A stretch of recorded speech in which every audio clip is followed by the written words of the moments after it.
Editing really is one of those invisible crafts. Like, people love the camera work. They love the music in a film. They can see it. They can hear it. But the editing, they feel it, but they can't see it. Like, an editor has more power of a performance than the actual actor. We get to decide what they say, when they say it, and what they react to. So we're really shaping the emotional journey of a film in the editing. James Cameron is not the easiest director to work with. He's very intense. So anything that gets in his way, he will fight. And I just developed a really thick skin during that time that really protected me for the rest of my career. I'm actually helping a company create an AI tool that will replace editors ultimately. And it's very exciting. Who are you? Hi, my name is Sven. I'm an editor. I've been working as an editor for quite a while. I started working for James Cameron long time ago. And at some point, I also became a YouTuber. So now I would say I'm actually a YouTuber full-time and part-time an editor. So that's me in a nutshell. Wow. How you got into editing in the first place? I went to film school here in Los Angeles. So I'm originally from Germany, but I got into AFI, the American Film Institute, and I studied producing. And I didn't really like it. I wasn't quite sure what a producer does. I just knew that George Lucas was a producer, so I wanted to be him.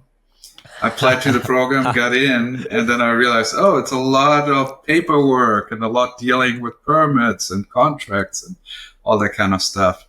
But I really love being in the editing room. I enjoyed the creative part of really shaping the film. So once I graduated, I got myself a Final Cut Pro system, started cutting, and then just like cut stuff for a friend of mine who also went to film school. He's a cameraman. And I met through him the director that he was working with on a feature film just after film school. And they weren't considering me as an editor. They wanted me to produce it. But I sort of said, well, I'll have another idea. The film was about the internet. It was very early, like it was 1999. And I pulled off a webcast of a behind the scenes sort of stream showing what it's like to do an independent film. And that got some notoriety. I was cutting all the packages and all the stuff. And then ultimately that led to my first opportunity to work on a real big film for James Cameron. Again, not as an editor. They hired me to do a webcast. Which was? Ghost of the Abyss. Which was the big film? Ghost of the Abyss, which is a Ghost of the Abyss 3D IMAX movie that he did right after Titanic. He went back to the ship and did an underwater expedition to go inside the ship. So I got hired to build a prototype of a webcast. At the beginning, it looked like he was going to do Spider-Man first, but that went away. That Sam Raimi ended up directing that one. So we applied that model to Ghost of the Abyss. I was on the boat and again, doing little editing, little cuts here and there. And Jim picked up on that, and I sort of stayed on afterwards as the night assistant and was cutting all the time. So I started, as I was digitizing his film, I started cutting the opening of the film. And at some point I had the chance to show it to him. He liked it enough that he would actually add me as an additional editor. So we were a team of 3 editors on the film. And I got to work for him for 3.5 years. And I really enjoyed the process. And I really fell in love with editing right from the get-go. I just liked this part of the filmmaking process. Okay, 2 things there to say. That whoever doesn't know James Cameron is the person that did Avatar, Titanic, and all what's the other one? The Terminator. So it's one of the biggest movie creators in the world. And as I understood from what you were saying, is that you found you didn't thought editing was that interesting from the beginning, but you found editing being involved in the process and paying attention where you like and how you like it actually. So it was not you didn't knew from the beginning. Well, I didn't really know editing when I knew I wanted to become a filmmaker.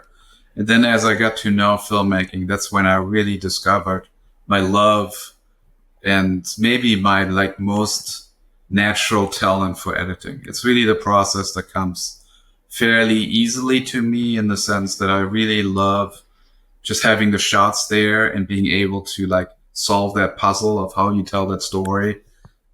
That's much easier for me than like writing a script or like coming up with an idea where there's no limits. Like anything, you can come up with anything. I love that there are limitations in the editing. You have to find it in the footage.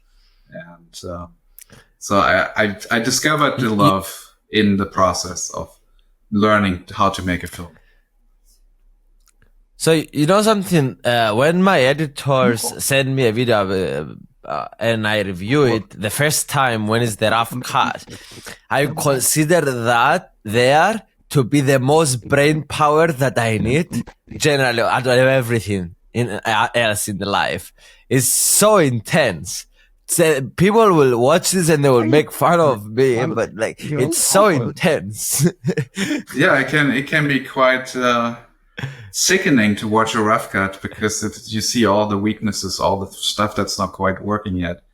I tend to have a very radical approach to doing a rough cut in the sense that I make it as if it's already the finished film. So I try to get the director to a point where we don't even have to do a full, like what we call a kitchen sink edit, where you like cut the scenes the way it was scripted, the way it was shot. But I already have a very strong point of view on a scene where I immediately want to go in and fix stuff, want to make it better or want to change things around because the footage itself creates a lot of opportunity and ideas. And so I tend to kind of show the director an editor's cut more than a kitchen sink cut, which is like very strong point of view, very gutsy, lots of strong choices already made. But then I will show them also what you would consider a rough cut afterwards so that they can see kind of what was the process. How did I get there? And what did I not use so that they have the option and the choice to decide to make changes if they want to. Interesting. That's interesting that you mentioned that because so you do two kind of things. You have one the rough cut for them to have in mind what you left out for them to edit as well some stuff if they have in their mind a bit better ideas than you, but also you make edit it that this is the finished part. So you that's very interesting. Yeah, that's something that I do, and I mean it's something that I can't do with every director right from the start. It's kind of we have to get to that point. I have a filmmaker. His name is Mark Webber, and he is a Sundance filmmaker. And by now we've done 3 films together, and so he doesn't even need to see the kitchen sink version. Really, he just he's okay with me just doing an editor's cut, and then he knows how I select in scenes, so he can very quickly see what the alternative takes are, what the moments are that I considered, and so it becomes a very efficient process. And I mean, to be able to do it that way, to do like a really strong editor's cut, you need to have spent a lot of time in the selecting process. I always say selecting is 70% of great editing. And selecting is where you like go through the dailies and you watch it and you find a way to organize it so that you will remember how you felt the first time you saw the footage. And I use a very like visual way of doing that, where I can remember what sort of my connection with the footage was the very first time that I saw it, even if it's like 6 months later or a year later.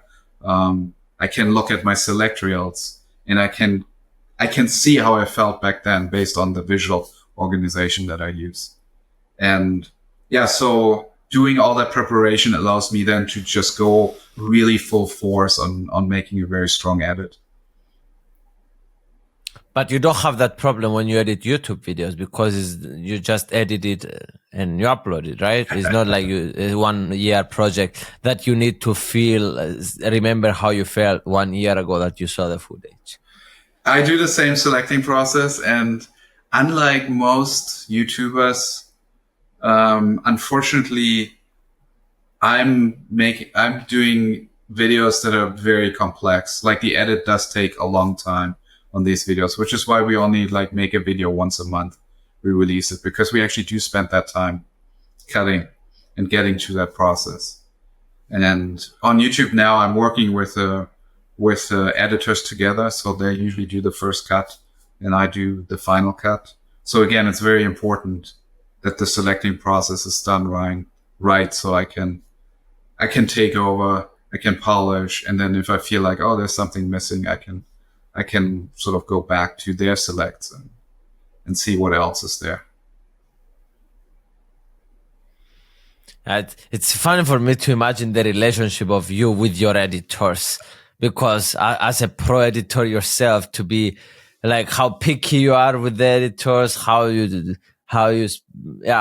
can trust them to do one full video, but you always want to have the final touch. It's interesting. Yeah, it is. It takes a little while to find the right editors, but I'm actually not that super picky, and I'm very reactive to what they do. So it's a very collaborative process, actually. So I'm not trying to tell them, yeah, this is how I would cut this. I want to see how they cut it, and then I react to their ideas, and then I add my ideas to it. So it's really like taking what there is and just working with it, as opposed to I see it this way. It has to be this way, and now I need to find somebody who becomes me. That doesn't work. I mean, even like James Cameron, when he works with artists, he doesn't try to make them become just like tools for them. He wants to have them be artists that can keep up with him, that can collaborate in a way where they bring a new idea to the table that he then can harness and can take to elevate it to the next level. So it's not that stressful for my editors to get notes from me or to collaborate. Wow, you explain a reactive process.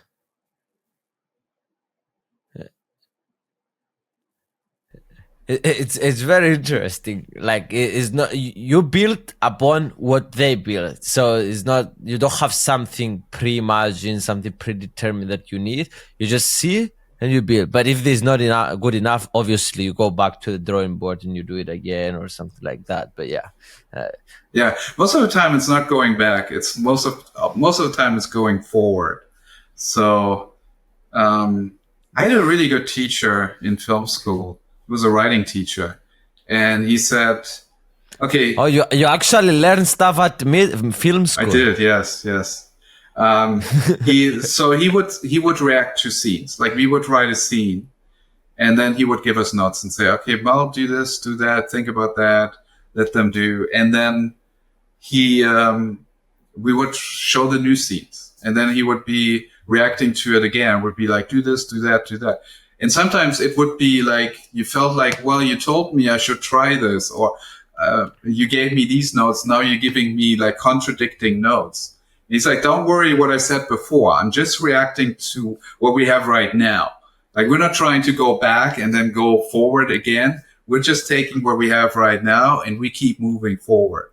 And that was very helpful to just accept what the work is for what it is. And then look at all the ideas, how it can become bigger and better. Because you go crazy, there is no other way. Yeah. Because if you go always to the whole footage and like you need to take it from somewhere and take it from places. Yeah. Yeah. And you can be accepting of like imperfection. That's also another part of it. James Cameron does the same again. It's like in this film that he did, he hasn't done a documentary at that time, really like a big one. So he was still finding the film as well, all the way. And there's actually a famous quote by him where he says, "I never feel like I'm qualified to make a film until I finish the film."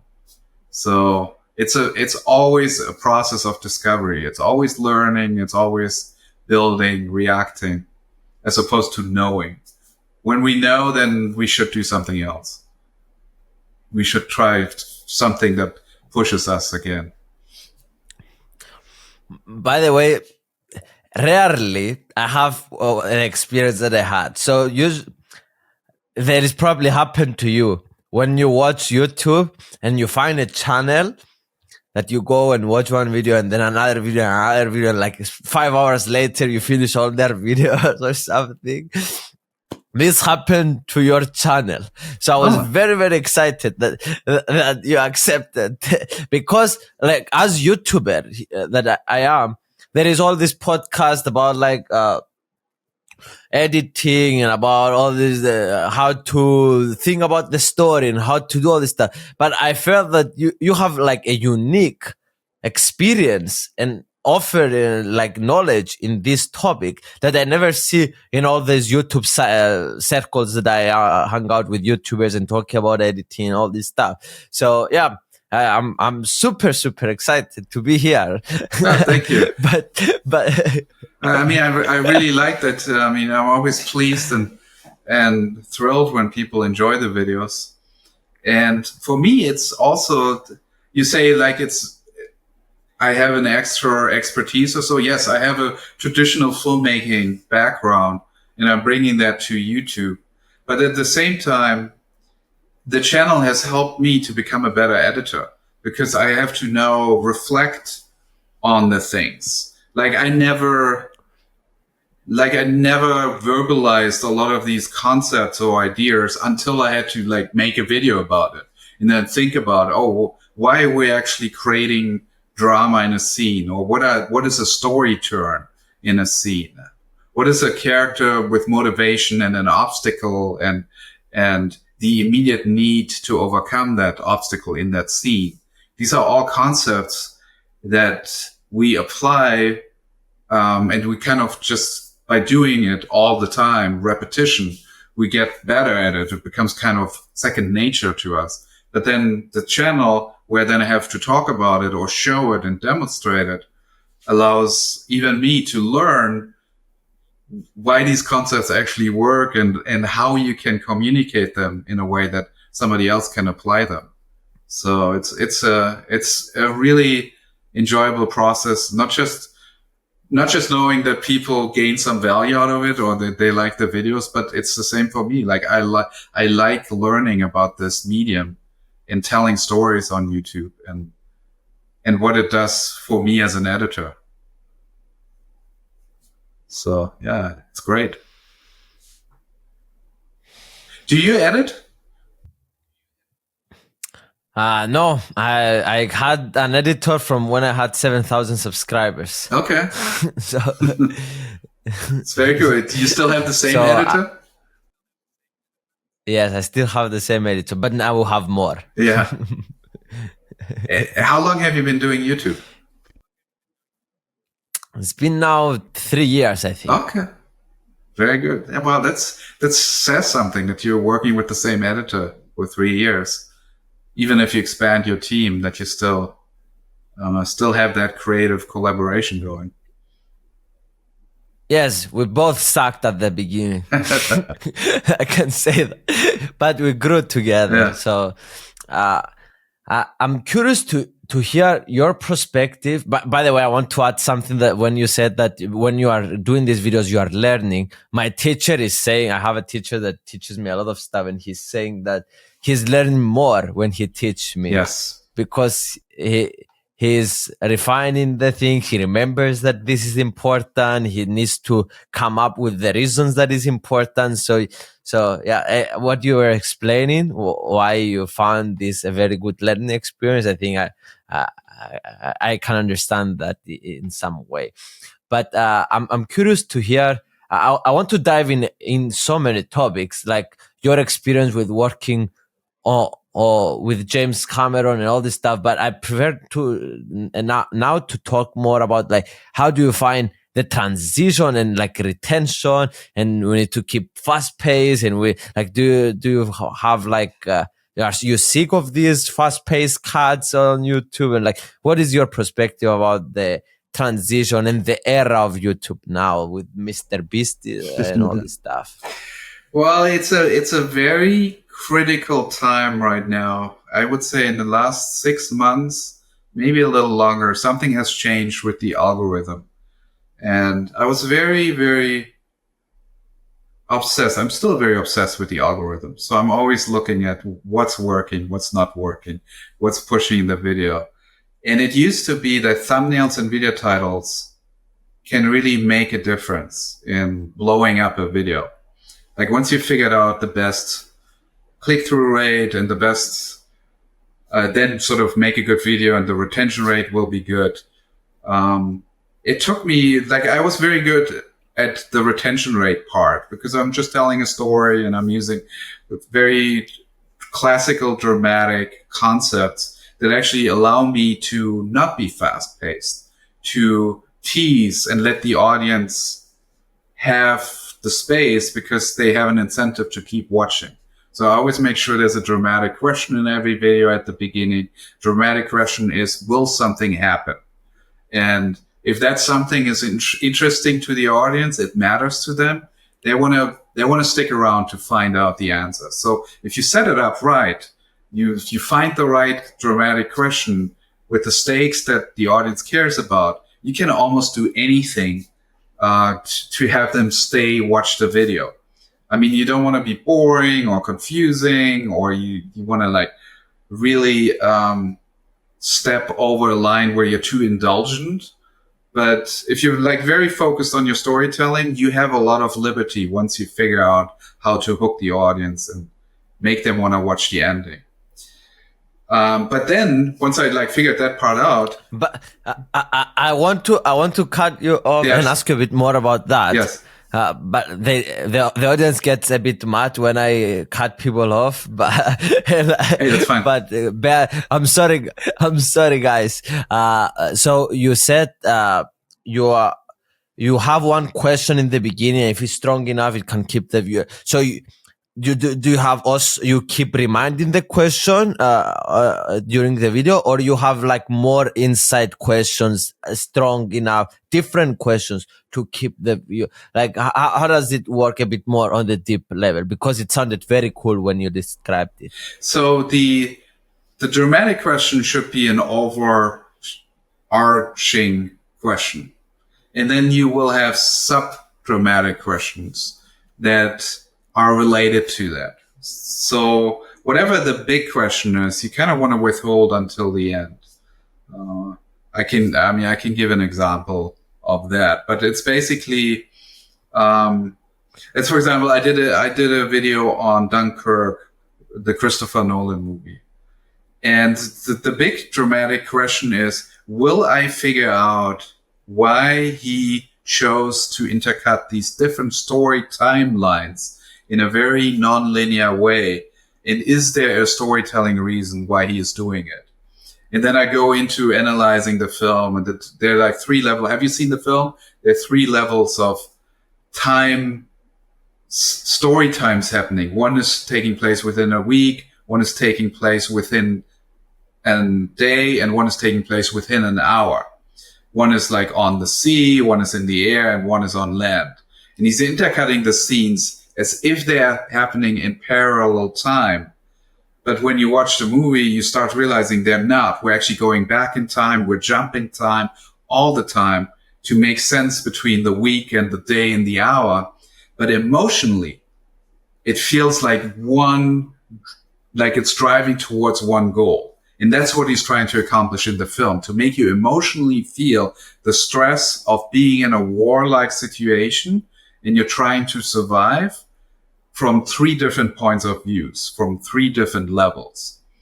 And so there's a big revelation at the end of my video that explains why he's doing it that way. It's not just style. He's not trying to be cool. He has a very specific intent, how he wants to get the audience to emotionally engage in the film. So I don't know how long the video is. I think back then I didn't make as long of videos. It was like 8 minutes long or so. But it worked. Like people who were hanging on, the algorithm was responding, and it has like 2 million views or so. Because it was very well structured in that sense. And that's what I try to do with every video, is to really have a big question that matters. And if you care about Christopher Nolan, like you love his films and you want to know what his sort of secret sauce is, these are the types of videos you want to watch to really like go deep on the storytelling. And yeah, so that's kind of how I approach every video. Find a way to really ask an important question and answer it at the end. And yeah, and up to 6 months ago or so, then it was all about the thumbnail and the video title. Like it took me quite a while. Like I would change out the thumbnail every hour. I would change out the video title every hour, and I would see the views actually go down, go up, the click-through rate go down, go up. And once I optimized it, then the algorithm would go all in and just share the video. And that has changed. So I can still optimize the video with the thumbnail and the video title, but the algorithm will not go all in. The algorithm is way more paying attention to other cues now before they fully commit to sharing the video. And that's certainly something new within the sort of the YouTube world. And it has to do with their shorts, and it has to do with TikTok. And they're really trying to figure out how can we sort of stay competitive or even become more competitive than they already are. So you feel it's a lot more difficult than ever to get a viral video? Yeah, I mean, I never was going for viral anyway. I was going for evergreen, but I wanted to have that initial burst, like a video to pop, because that's a very good, like I knew if I would get 10,000 views within the first day, I would get 20,000 views within the first week. I could guarantee you the video will have 100,000 views within 30 days. And that was very, very good to hit these benchmarks because of sponsors. And also you want the video to be successful. You want it to have a live. So you want to have that exposure that sort of goes bigger than just people that are interested in editing, but maybe like people that are interested in movies or directing, discover the power of editing. And that was a master move, I think, from your side to go broad and not niche down just to simple editing. And because you were going to get like 1/10 of the views that you have on your channel if you didn't went for broad. Yeah, I mean, I sort of stumbled into it. First, they were very like focused on editing. The initial videos was very much about just the nuts and bolts of editing. But once I realized making it into a video essay that sort of applies more universally to people that are interested in movies, it could reach a much bigger audience. And editing really is one of those invisible crafts. Like people, they love the camera work. They love the music in a film. They can see it. They can hear it. But the editing, they can't see or hear. They feel it, but they can't see it. And it's really, that's like the core mission of this channel, is to reveal the power of editing. Like an editor has more power of a performance than the actual actor, which is like, for the audience, they are not aware of this power. But ask somebody like Stanley Kubrick, and that's actually his quote. He says an editor has more power of a performance than the actual actor, because we get to decide what they say, when they say it, and how long, and what they react to. And so we're really shaping the emotional journey of a film in the editing. And that's something that I love, like revealing to an audience that even doesn't want to edit, that just loves movies. And they suddenly start to realize, oh, wow, this thing that's editing is so important in filmmaking. Like every other art form kind of has visuals or music or so. But film is the only art form where you really have editing as one of the tools to shape the art.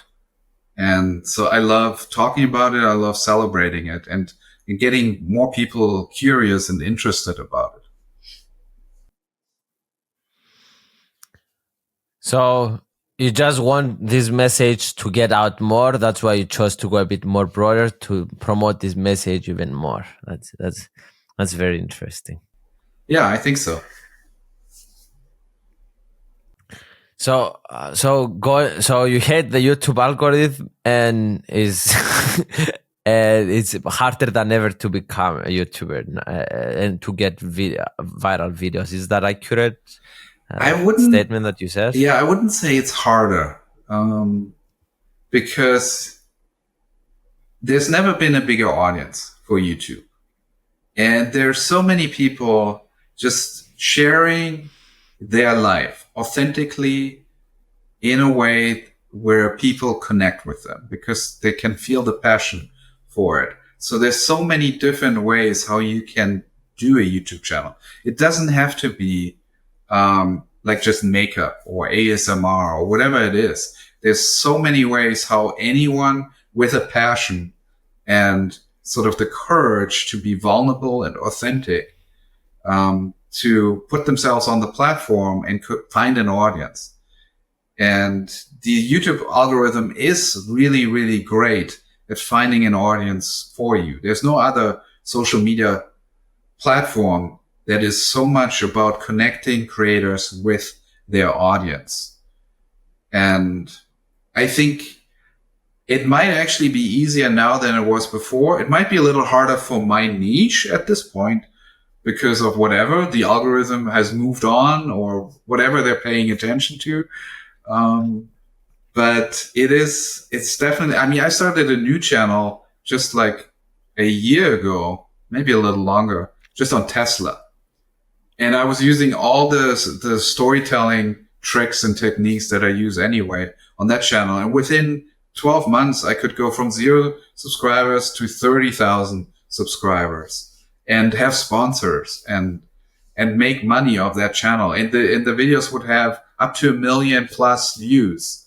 And so it still works. Like it's not because I started early that I have the right to be successful. Anyone can start at any time, and it's about the story you're telling and how you tell it. And about the topic that you choose, sometimes there is a cap. For example, if you are talking about worms, I'm not sure if you can be getting 100 million views a video all the time. Right. Talking about what? What did you say? Worms. Worms. Okay, yeah. Well, I mean, I have a channel about backyard chickens, and the first video that I made was about worms, like feeding worms to the chickens, and it had 100,000+ views. So again, it's about the storytelling.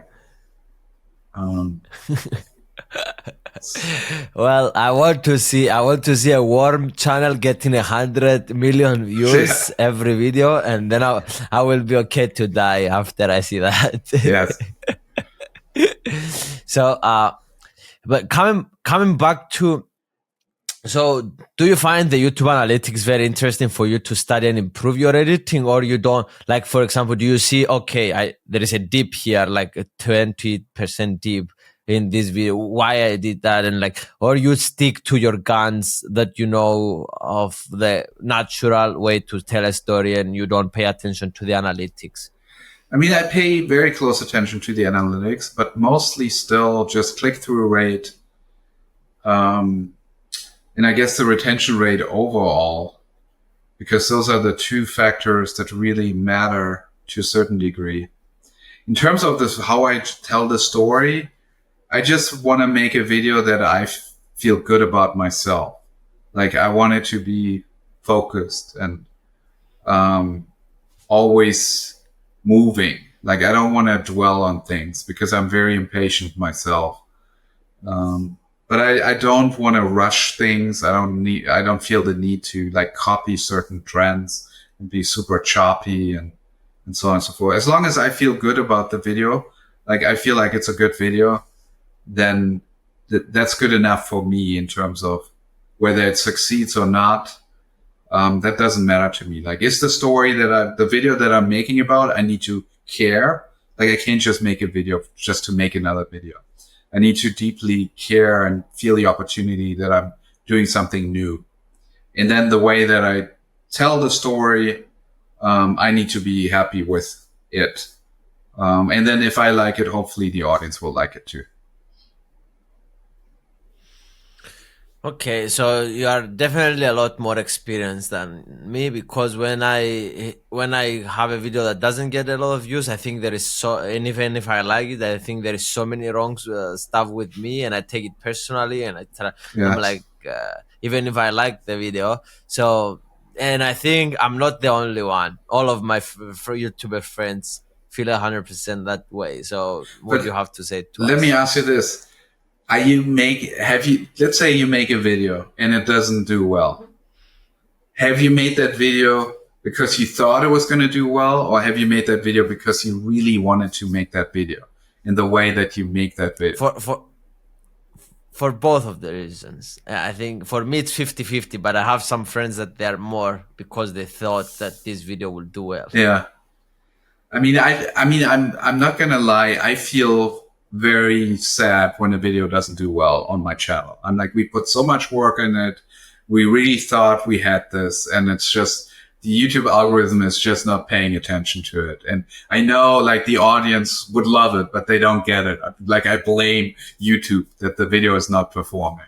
But I have to, I have to come to terms with it in the sense that ultimately at some point, one of these videos is going to succeed, and it's not always like things will always change. The thing that is cool now is not going to be cool tomorrow. It's going to be something different, or it's going to be something bigger. So we need to constantly be challenged to push to a new level or to do something new, because the audience themselves, they want to see something new too. They want to have a new experience as well. So I'm okay with the fact that yes, not every video is going to succeed, and this might be like I might never become Mr. Beast for whatever reason. I'm okay with that.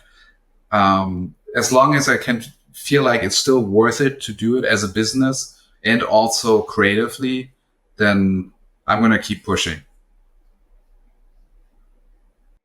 You mentioned Mr. Beast, and when I asked him what I asked him the question of what people don't think is that important, but actually make a big difference on a YouTube video, and his answer was music. Okay. And I'm curious to hear your take on music. Why? What is your theory, philosophy about the music, and how you use music for editing? So I love cutting with music. You will find that most traditional film editors will want to cut without music, and they just want to sort of find the purity in the footage. I'm not that way. I actually use music quite a bit as inspiration to cut a scene. So I'll find a cool track and I start cutting to it. And there's so much like happy accidents that happen and so much discovery in doing it. It allows me to have fun with it. I don't do it all the time, but I fully love using music, embracing it. I also love dynamic shifts in a video. So I don't do wall to wall music where like it's just constant music in a video. I use music to usually portray one idea. And one idea is usually like 30 seconds, maybe a little longer. And then I let the music sting out. And then I use the silence to like get the audience refocused, get a sort of stimulation refresh where they're like, oh, we just turned a corner here. There's a story turn here. There's a reason why the music ended here, because we just grew a little bit closer to that goal or to the answer to that question. And then I'll let the next idea play dry without music potentially. And then I start a new music. It goes in a new direction. Let's say it's inspirational now, or it's dramatic. It's action, whatever it is. I use those dynamic shifts quite a bit to just get the audience hooked again and keep engaging with the content. And what's interesting is I hired a new editor who's really, really good. But he's only done YouTube stuff. He's cut like for some really big YouTubers, multi-million subscribers. And I hired him to cut a video. And he actually cut the one that recently did very well on my channel about the movie Missing. Like, what's it like to cut a big movie, I think is the video title. And it was quite an experience for me to see him take this topic. And he was very like fast and lots of music and lots of music changes. Like every 5 to 10 seconds, there was a new music cue. And I just pulled him back a little. I'm like, okay, this is great. I understand where you're coming from. This is how you've been trained, and that's how the YouTubers do it. And they're doing very well. Yeah, this is how we do it. Every 7 seconds change of music. Yes. Rule of thumb. Yes. And I pulled him back. I'm like, okay, well, you have permission to play a cue for 30 seconds. It's fine. So he pulled back a little, but he brought a lot of his sensitivity to it. And the video is doing gangbuster. Like, it's doing really, really well. So the combo between those two, I felt like, wow, this is actually like really something new and innovative for our channel that picks up the energy a little bit. And so, yeah, to answer your question, music is a very important part of our videos.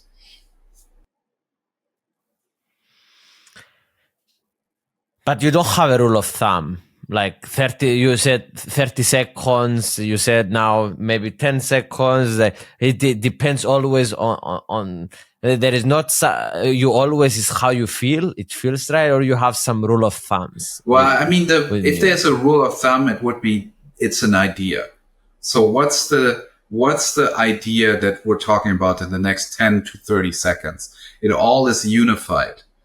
And then the next scene needs to build on it. So instead of having something that is what we consider episodical, where like this happens and then this happens and then this happens, where like it doesn't even matter if this happened, you can take it out. Like, you're not missing anything. That's very episodical. Our videos are actually building, each scene builds on top of the other. This happens, therefore that happens. Despite of this happens, therefore that happens. Meanwhile, that happens. So everything is part of a narrative chain. And whenever you have that transition to the next idea, therefore that happens, is usually when there's a change in energy and possibly music. So even though there's like there's no rule when we use music or when we don't use music, we're kind of using these patterns to help the audience understand how the story is moving towards something, and it's growing, it's building. And a lot of times you said that no music can be the best music choice. Yes. Especially if you had music before. To use no music is very powerful. Like, you want somebody to say something very authentically and you just want them to be real for a moment, don't put music in there. Let them just have that moment. And then save the music for when the resolution comes of whatever that moment is that the character is experiencing. They're ready to move on. And do you choose, because I know in movies, I think in movies that I learned recently that they make their own music for the movie, specifically for the movie. But do you choose before the music, or you have like a library of music that you use? Like, how does that? I mean, I work with a music library that I really, really like. And usually what I do is like, I kind of, when I get ready to cut this piece, the first thing I do is I go through the library and see what's like the new stuff. I always want to use something that I haven't used before, because I connected with that scene emotionally. Like, I can't use the same piece twice. It just doesn't work for me. So, and then I pull tracks, and these tracks usually will be based on certain themes that I want to hit. I usually always have tension in a video, even though like when I show like how I edit a scene, and it's like not inherently a tense scene. It's more like process. Like, I'm showing you how to make this scene work. For example, I would use a very like subtle tense track in the background. It's like almost like you're on a heist or something, because it immediately raises the stakes. When people are like watching this, oh, how is it going to make the scene work? They're like, oh, this is important. This matters. So I have a lot of tense tracks that I use, and then I usually contrast them with like good energy, really cool music that just feels very hip and often electronic. But I mean, I'm open to anything in that regard, and it depends a little bit on the piece. But yeah, so I have these different themes. So what? So while you are editing, you're picking this stuff and you're putting them in there. Yeah, I sort of pre-selected music tracks that I feel are like really inspiring me. I feel really great about using them. And then as I'm cutting, I'm going back to like the 20 tracks that I pulled. And I'm like, oh, okay, which one am I going to now use over here? And so for 80% of the music picks, I already pre-selected them just randomly based on what I like for this piece. And then maybe I feel like, oh, I haven't really found a really cool track for this particular moment yet. Then I go back and see if I find some more.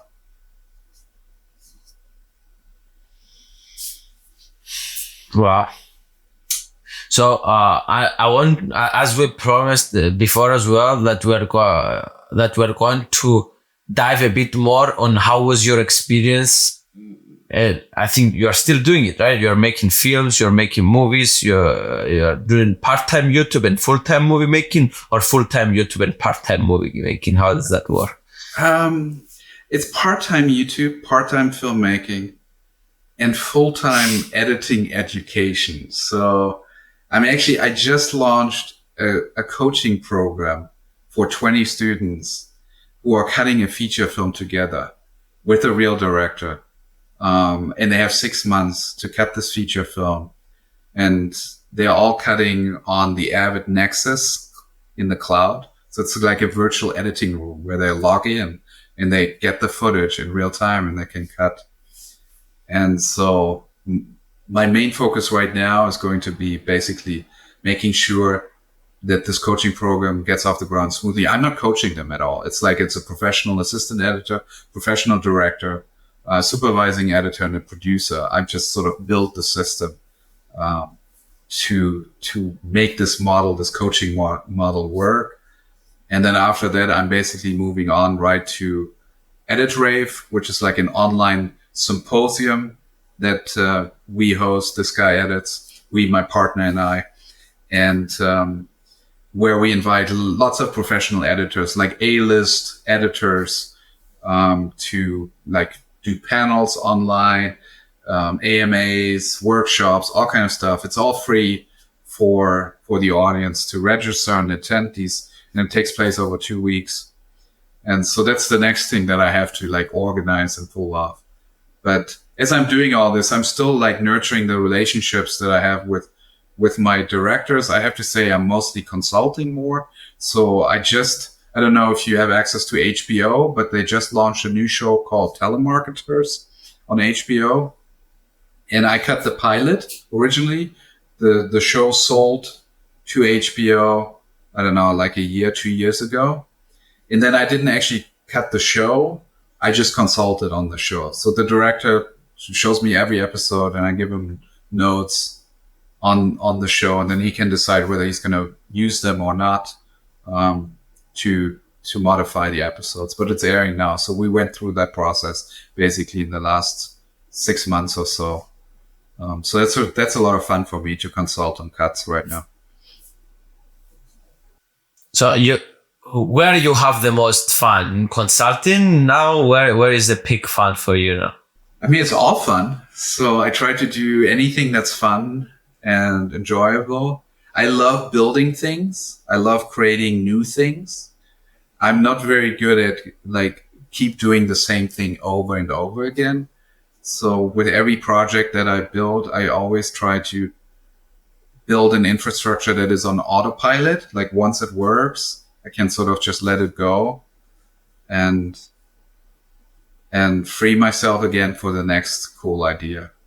So I have a good team that is able to, like, I have an online editing course that basically runs itself right now, where we have 5 camp counselors running the entire course. And yeah, with the coaching, it will be kind of the same idea.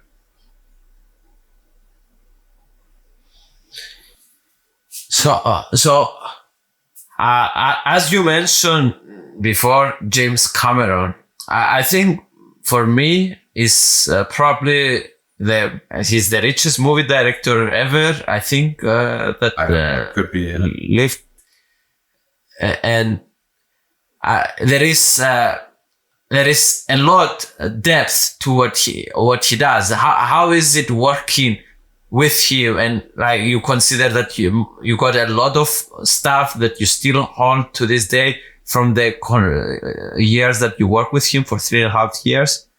Yeah, I mean, he was a mentor to me without him really realizing that he was.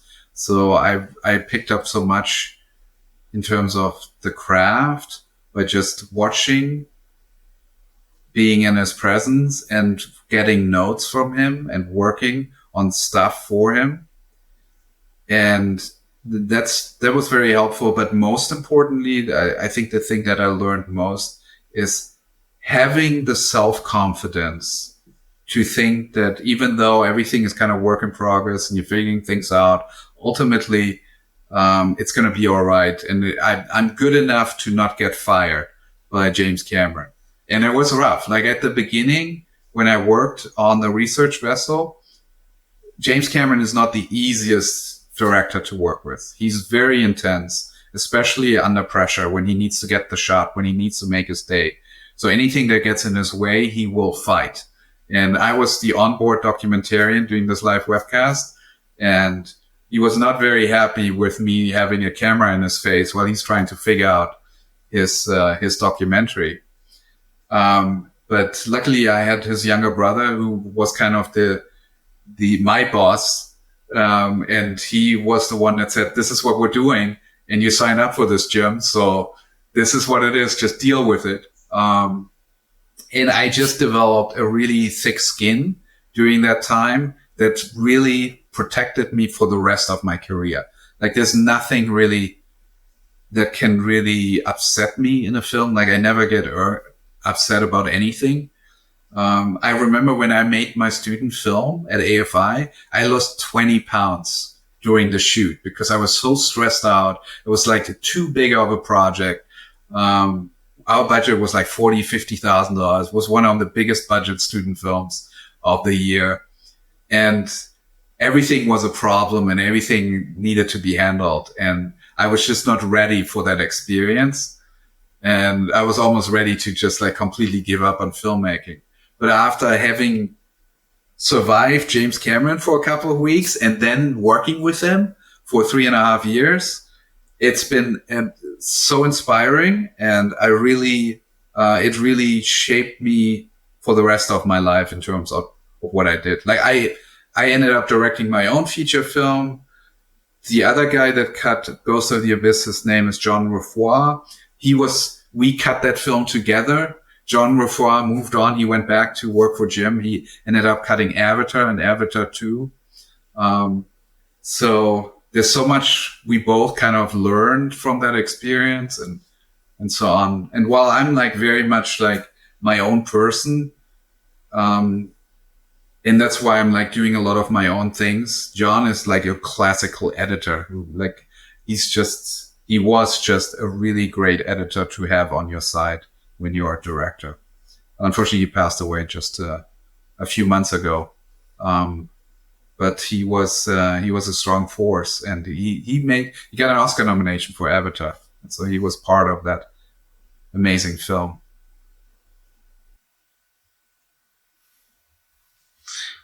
Wow. What about some lessons that you learned from the whole experience of the 3.5 years about storytelling? I learned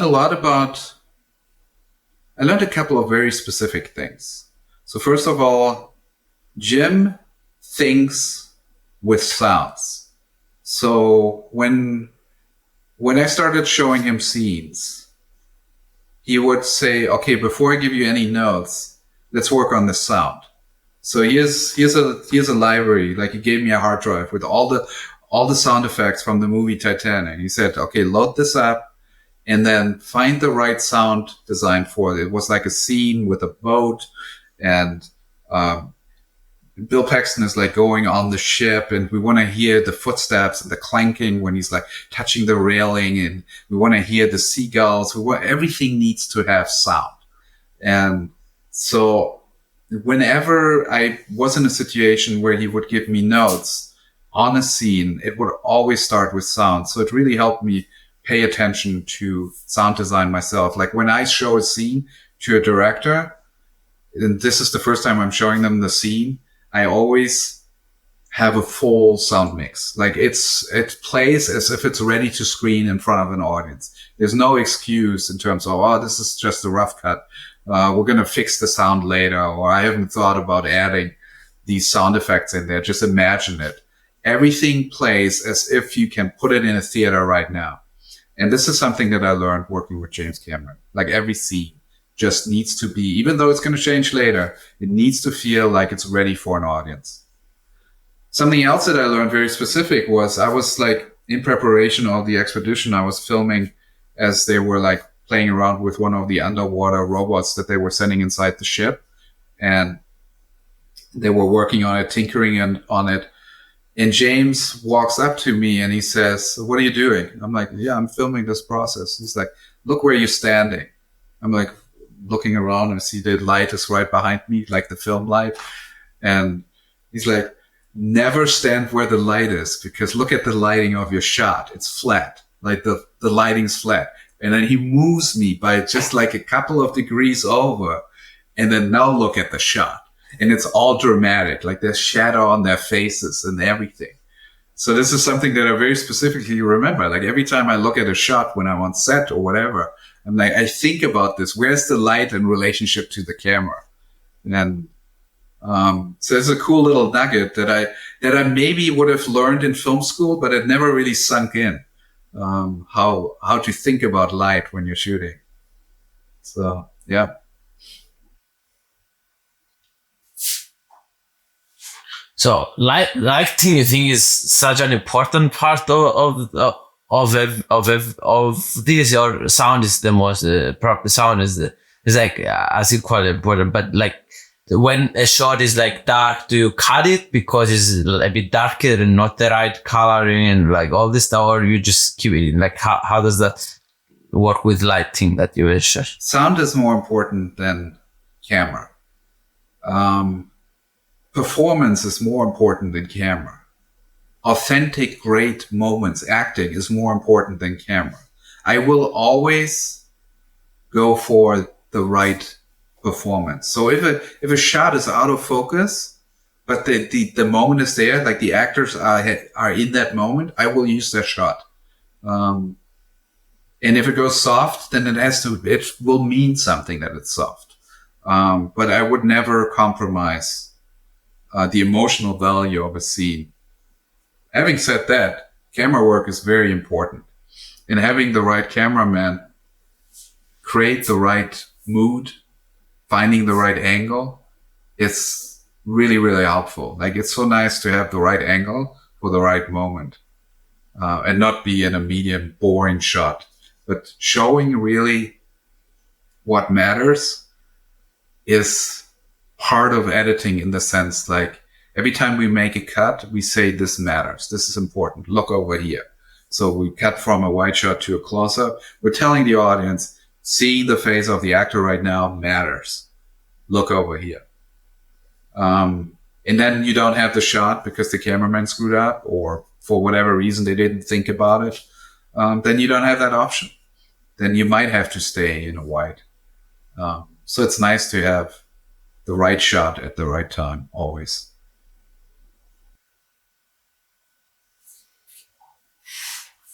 Wow. So you prioritize a lot of things than lighting. Oh yeah, for sure. And that Lighting is kind of it's a bonus, I would say. It's a nice to have, but it's not crucial. So, how do you Do you think it's, you said you worked on that documentary, the movie, with another editor. Do you think collaboration on an edit is very important? Or you think like one person creating what he wants, and like how do you think, is it like a lot of editors working on one thing? Like editors is better to work on half the video and the other half. Like how do you think about this? I think collaboration is very important on all levels. So having a co-editor, a good co-editor that can push you further is great.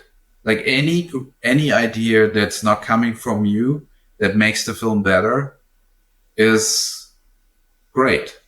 So I can only really push a film so far with my initial ideas, and then I need somebody strong to push back. And sometimes that's the director. Sometimes that can be a fellow editor.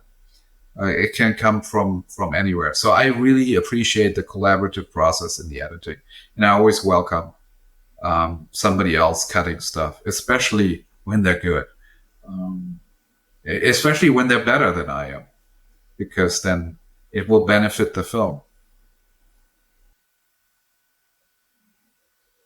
So you don't think that, let's say, there is a rule of thumb doing that? Because if you cut the first half of the film and then he cuts the second half of the film, then it feels like different, because it's two different minds creating that. Like, or do you think there is no problem with that? This is good as it is. I don't think it ever really happens that you like divide up the film this clear. Like I own the first half, and this editor will own the other half. What happens is you do your first cut on certain parts of the movie, and then if you have a co-editor, you might trade cuts. You might give it to them and say, hey, what would you do with this scene? What would you make differently happen? So it kind of becomes really a combination of the two with every scene. And hopefully that will make it better and cohesive. Like I've worked in television quite a bit, where you have up to 7 editors doing a season on a whole series. And even though you own, like, let's say I do episode 2 and episode 4 and episode 7, and then the lead editor would do 1 and 3 and 5 or whatever, there would still be opportunities to jump in and help out, because let's say the first episode went to network and the lead editor is now moving on to episode 3, and notes come back in. I haven't really started with my episode 4 or 5 yet. I have some downtime. Then I will address the studio notes on this episode and send it back to the studio or send it back to the showrunner. So there's a lot of opportunity to collaboratively work together on this, and you kind of really define the style and the vision of the show by doing it that way, to not just completely owning an episode, but having the ability to share the episode. Same with a film. Are you ready for the big question? Sure. What's the big question? I thought we did big questions so far. So the evolution of editing and the intervention of artificial intelligence. I thought I saw you made a video. It was a video not like your other videos with music or that. It was you talking and it's the whole thing. So I'm curious to hear your thoughts on the evolution of editing so far from the time that you started, and then you can say about now the future of editing with artificial intelligence. Yeah, so AI, artificial intelligence, is having a huge impact on all kinds of arts and creation. Obviously, words and audio is going to change faster than picture, because it's more difficult for the computer to really cut a sequence together. And I can already tell that it will have a massive impact. Now, the consensus right now is, it's another tool that will help the artist to just be better, be faster and better. I am a little less optimistic for the majority of editors what this is going to do for their job opportunities. Because I can already tell that I don't need a graphic designer and I don't need a writer. I don't need a voiceover artist with the AI tools that I have at my disposal right now. I'm using them very heavily, and they are cheaper and better than people that I would have hired to do these jobs. And I think the same will happen to editors as well. It might be another year or 2 or 5, but I don't think it's going to be 10 years until we're at a point where you can basically do a lot of the mid-tier, lower-tier editing completely with AI. And there's so many editing jobs right now that pay very well where you don't really need to be all that great. You just sort of need to know the software, and you kind of have a certain formula that you follow, and then you pop out your content. Some of that is social media, even up to certain types of storytelling in television. There's maybe certain TV shows that are very formulaic. Let's say like a house renovation show, like they're doing a remodel. It's very formulaic how these scenes are cut and pulled together. It doesn't require a whole lot of artistry to put them together in a fun way. And I think these jobs will be heavily influenced by AI. And it's what becomes more important, I think, than just being like a really super talented editor that can like just cut at the highest level of the art form. When it comes to sort of the mainstream, what matters more, I think, is ownership. So you use the tools to create content that you own, and then whether you do it or you hire someone or you use AI, it's not as important to you individually as the fact that you are the one that owns the product and you can have that relationship with your audience in whatever form you want to. And that's what's so great about the creator economy, right? As a YouTuber, you own all your stuff. So wouldn't you want to have a computer just like you record your video and you just say, go edit it, and within 3 minutes, the video is done and you can upload it, or it does everything. You just like press one button and then you watch the final product almost instantly and maybe give a couple of adjustments, and then it's ready to go to upload. Wouldn't you want to have that power? Wouldn't you use that power? Especially if it only would cost you $25 a month instead of, I don't know, what you pay your editors. Of course you would want to use it, because ultimately, and it's happening already on YouTube, by the way. I don't know if you noticed, but the AI level content that's on there that is already attracting hundreds of thousands of views. Is there, the question is, can you use it in a way where you still have artistic authenticity with it? That's the real challenge. But I think it's completely exciting and doable.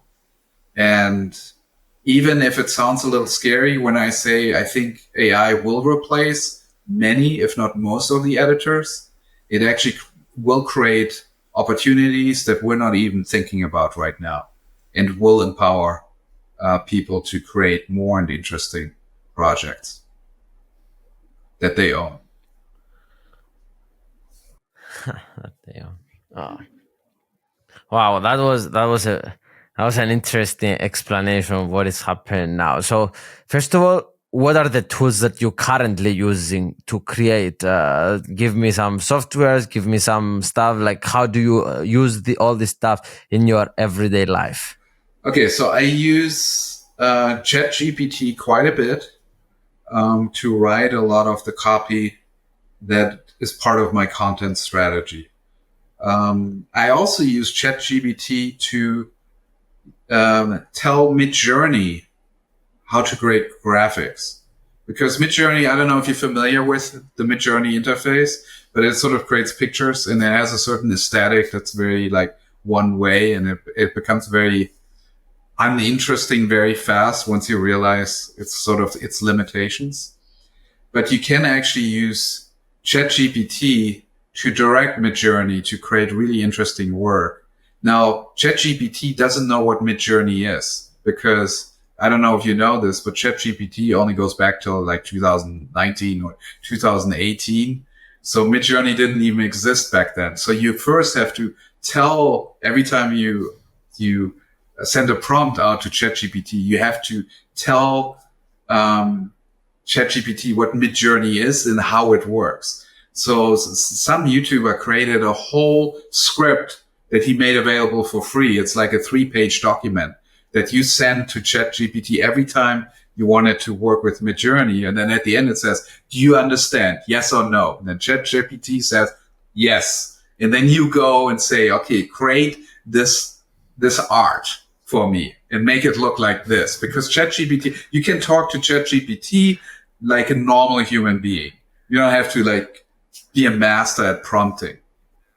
And then you take that command, you put it back in Midjourney, and it creates really amazing work that I've used actually in the coaching program. The logo is completely designed by Midjourney, and you would never know because it doesn't have the aesthetics of it. And then there's this other software that I use. I keep forgetting the name. It's like Voice 11, Lab 11 or something. It basically creates narration for you. So I can record my own voice and read a couple of paragraphs, and then it will create a synthetic voice of my own, and I can write my own VO scripts, and then just have it give me the recording of that I can put in my videos. So I'm almost at that step where right now it's temp, and I'm still playing with it, but I'm almost at a step where I'm going to actually have it replace my voice completely when I'm like not on camera. But I use it for other voices in the videos too. Like just creating a male voice here. It's inextinguishable from your real voice, from your tone, from everything. It's very close. I mean, you can, if you know it, you can hear, for example, a pause. It goes like completely dead. Like there's no breath in there. So there's still room for improvement where make it sound a little bit more natural. But like when it reads a sentence, you can't tell whether it's me or this tool. And then finally, this is something I can't really name what the company is, but I'm an alpha tester on an editing AI tool right now where we're like in the very early stages of putting the AI on top of an NLE, a nonlinear editing system, one of the big ones, and have it do edits for us as editors. And we're telling the developers, like, this is something that would be really useful for us. Why don't you like implement this? Why don't you implement that? So I'm actually helping a company create an AI tool that will replace editors ultimately. And so again, it's very exciting. So editing is not the job to be for the future. Well, there are other jobs that are going to go first, but editing will most certainly be among them. That's going to be affected. Coders, like people that are studying right now to code anything that will graduate in 3 years, I think they will have, I don't know if they will find a job at that point. But hey, I'm not an expert, so who knows? But it's interesting, even if someone is watching, they want to get into editing and all this stuff, the stuff that you learn about storytelling, the skills that you acquire with doing this stuff is not completely useless. No, it becomes more important. Actually yes, the skill that you acquire as a byproduct of you editing and learning and all this stuff of storytelling, that's a real skill that you can use and transform to all the stuff in life. Yeah. So, yeah. I think the most important skill that will be the hardest for AI to replicate is watching something and understanding what it will do to a human. So having somebody look at the work and say, yeah, this is going to have an effect. This works. It's a very important skill. Yeah, I don't know about that. Because you can see 100% in the retention graphs of YouTube if they get those data where humans tick. Right. So you can know that and create that. But do you, like, I don't know if you can speak a bit more on the futuristic side of the, like, do you think we are going to see custom movies on every person based on their history of watching, and it's like it will make you cry, uh, and you're going to just generate a movie and it will be from your whole experience of life? Like, I don't know, like, do you go a bit on the futuristic side of things? Yeah, I mean, it's going to be interesting to see if, like, we're going to appreciate art when it's authentic and real even more so. So just knowing that the actor is not real will have an impact on how we feel about a scene, I think. So these imperfections and all that will surely be built in, and maybe at some point we'll just accept it. We'll just let go of reality in a way we just accept the new hyper reality that will be created. But I mean, I think we're really, really close, to be honest. Have you seen the Tom Cruise AI examples? I mean, it's crazy, right? You cannot know that it's not Tom Cruise talking to you. It's very hard to detect. And so, yeah, I mean, it'll come. It'll happen. Somebody will put out a movie that's completely fake. And we'll see what happens, whether the audience will buy it. Yes, but the audience will not know that it's fake. That's the interesting part, because did you saw this Google star? There is one software on Google that you create a fake person. Did you saw that? Yes. And it creates a completely fake person. It's like, you never know. It's like, but I don't know, maybe that we're going to have a verified check on stuff that are actually. I think that will happen. I think there will be a verification system. And whenever you see something that's not verified, you should just assume it's not real. And watch it with that skepticism. So I think there will be regulation and there will be verification that allows us to know when something is real or not. Yes, it's very interesting, because now deep fakes are coming to a point that is crazy. Like, I see deep fakes. I was doing a series on Elon Musk. I was outside SpaceX and Twitter for like a lot of time trying to get his attention. Finally, after 3 months, I got him to hack me. So I was making short form content, TikToks and stuff. And then I was seeing a lot of people tagging me on deep fake videos on TikTok that had like 10, 20 million views on Elon Musk, him saying that he will not hack me. So even now, 2023, it was back to 2022. It's like, it's crazy that this is, it's in this, people fall for it. If you are not a content creator, you know exactly how it works, you can hear the audio and like kind of hint to understand that this is deep fake, but normal people fall for it. So now it will create so many problems. It will. And I mean, the only way to save us from this is to create regulation and verification.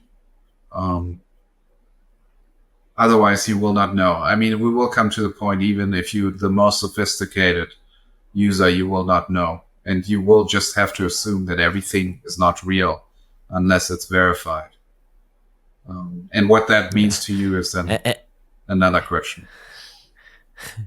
Yeah, and the question is, how do you verify now? It's like, is it like, so it's but I think I'm positive to humanity and all this stuff, because whenever we have problems, we kind of find ways to solve them, and like so interesting. But you touched only on the first part of my question when I asked you 15 minutes ago, like, what was the evolution since you started in editing, and how do you see it through now until now?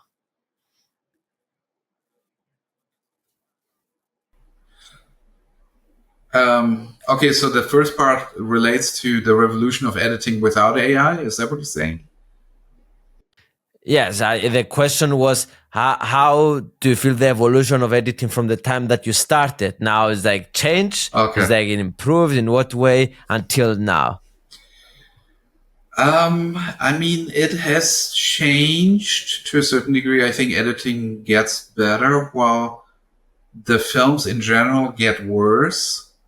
I think like we go through cycles of genres, and I think we had a really bad 2 decades with superhero movies that unfortunately created a bar for filmmaking where a whole generation of a new audience doesn't even understand what great films are or what like really truly artistic, meaningful moments are in filmmaking. Christopher Nolan is kind of like trying to get people to appreciate certain aspects of filmmaking that are fully underappreciated. I think the importance of using physical effects versus CGI is a very important part of filmmaking, because CGI just allows films to be successful without really making them have real authentic gravity, for example. Like when you see these superhero movies, you kind of need to just accept that everything looks a little silly and it's just not real and it doesn't feel real. Nobody gets hurt. And you like for us that I don't know how old you are, but for me, I've grown up on other films to understand the difference, but there's a whole generation of people that don't understand the difference. They think that's the level that we are. And I'm 23. 23. So you're probably, what was your first movie you saw in theaters? I don't, it probably was a Marvel movie. And did it blow you away? Yes, it did. Yes. So, and they were impressive at the beginning because it was like new and exciting. But I think now we're kind of like the audience is getting a little tired of it too. They understand, oh, it's always the same. It's like very witty dialogue, lots of fast moving action. It never stops. Or when it stops, it's like, this is supposed to mean something right now, but there's no time to really dwell on things. Nothing really means anything. And so hopefully we're entering a new form of filmmaking that's going to be even more interesting. I think the Barbie movie is going to create a lot of change, mostly bad, even though I think it's a fantastic movie. And I think it's the best version of this movie that could have happened. I think it's going to spawn so many other movies that are trying to be like the Barbie movie. That's going to completely ruin this for the future. And I'm not looking forward to the sequel, to be honest. And yeah, so as I was saying, I think that we need to find a new film, a new genre, a new way of making films that's going to bring us closer to the emotion, because we've lost that. But in terms of the editing, I think it's only gotten more interesting, more exciting. Like, it's better, it's faster, it's more innovative, it's cleaner. All these it's more liberal. You can do more things, like jump cuts. It's a great thing, I think, that is now completely accepted. So yeah, did that answer your question? Yes, it did in a ways. But when you started editing, so you had like, because I'm young, as you understand, you have like, it was softwares and stuff. It was like, it was the same way that I know it, or it was a bit different? Oh yeah, it was very different.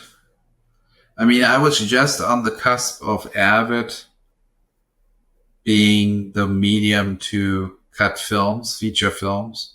I mean, it's been around for a couple of years, but it still was very, very rudimentary, very expensive system, cost $100,000, and it was like the worst in terms of performance and steadiness and speed. So yeah, the software is much better. It's much cleaner.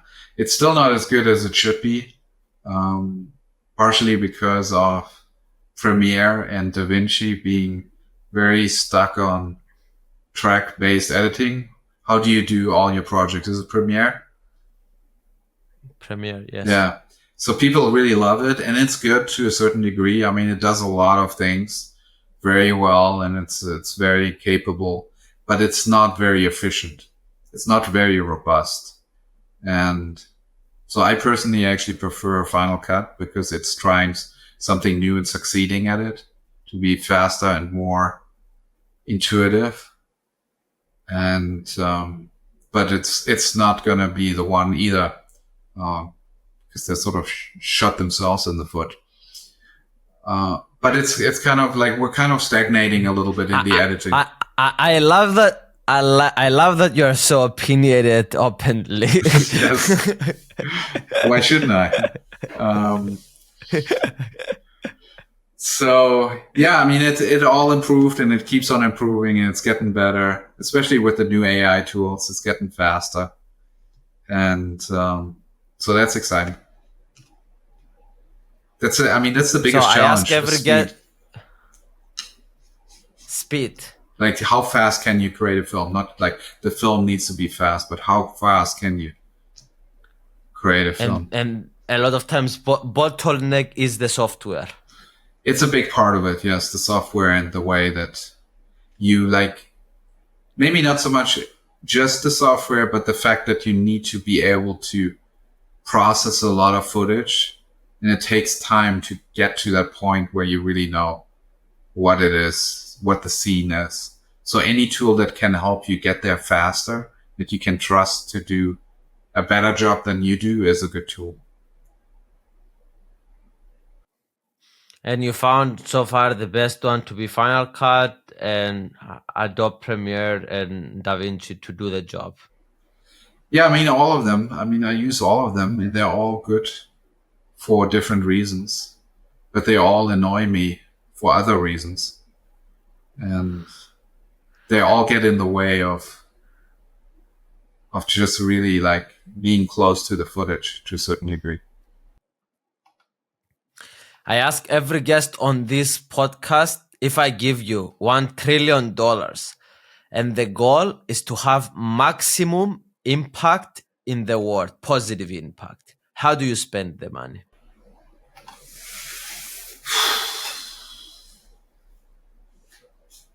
Well, we need to figure out a way how humanity can be doable for everyone. So, I don't know, what country are you in? I live in Los Angeles, but now I'm in Cyprus. I'm originally from Cyprus. Oh, you're in Cyprus. Okay. Los Angeles. Oh, you're in LA. I didn't know. We could have met in person. So here in LA and in the States, there's a growing problem of imbalance, right? Between the people that have money and the people that don't have money. And we are at a point where we cannot guarantee safety anymore. And we need to find ways to get back to where most people can have a safe and prosperous future. And so I would think about ways to help make that happen, to have the most impact. That and climate change are, I think, the big two issues that we need to solve very fast. So a gap between the rich and the poor, how to get the gap smaller, and also climate change. This is how you spend the money? Yeah. Education is really a great way to long-term help that first problem. But we also need to think about very efficient ways to solve it now, in terms of homelessness and these kinds of things. They're very successful projects. They're very solvable projects in other cities that we can adapt in LA, California, and many other places. You hate living in LA or you like living in LA? I love LA, so I'm very happy where I am. I was just recently back in Germany, and I come from Germany originally, and it was sort of the first time where I felt like, you know what, I don't feel the need to ever come back. Like I feel like I found my home. Mm. How about you? Do you love LA? I love United States, but I'm not sure if LA is my place. Okay. Maybe Hawaii, maybe Texas, but yeah, I'm not too excited. It's too much of a big city. I grew up in a village of 1,000 people, so it's like it's too much happening. Yeah. For big chaos. Very fast city, but also I think there is some problems recently, like with homelessness, with all the, like, I don't know, the woke thing. It doesn't feel like a very free place to kind of state your opinion and speak freely with people. So I don't know, some of those problems as well. Yeah. Well, LA is shrinking, so we'll probably lose 1 million or 2 in the next 10 years. So it's going to get a little less crowded in LA. So what do you want to leave behind in this beautiful world that we live in? What do I want to leave? I mean, I feel like I still have a film in me. So it's like a very personal thing that I want to accomplish. And then it's more so really family, like my legacy. Like I want to make sure that my 2 kids are going to be able to have a fulfilling life, healthy, and successful in whatever they choose to do. So that's, I would say, more important than anything that I would accomplish. So, do you have kids? Probably not. Huh? No. Now, as 23 years old, we have kids a lot later in life. Yes.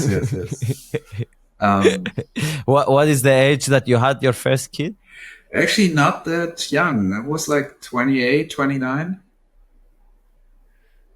Yeah, you see? So, you as well. Yeah. And so I have one exercise. This is how we end the podcast every time. So the podcast is ending by, you are going to die in 30 seconds. And this is the last words that you have to broadcast to the world. And if you actually die in the next few years, we can look back to these 30 seconds and remember you. Well, it's a tough one. Very personal. So I would just say to everyone in my family to make sure that they know that I love them. Like that's the only thing that I would want to share, that they know. Because sometimes, you don't have the opportunity to tell like your parents, to make sure they know you love them. Because maybe it's weird. It's like the upbringing or whatever. And then also with my kids, every now and then, I feel like I have to remind them. They seem a little unsure that yes, I love them, and of course, same with my wife. We've been together for 25 years, and so I intend to keep that going.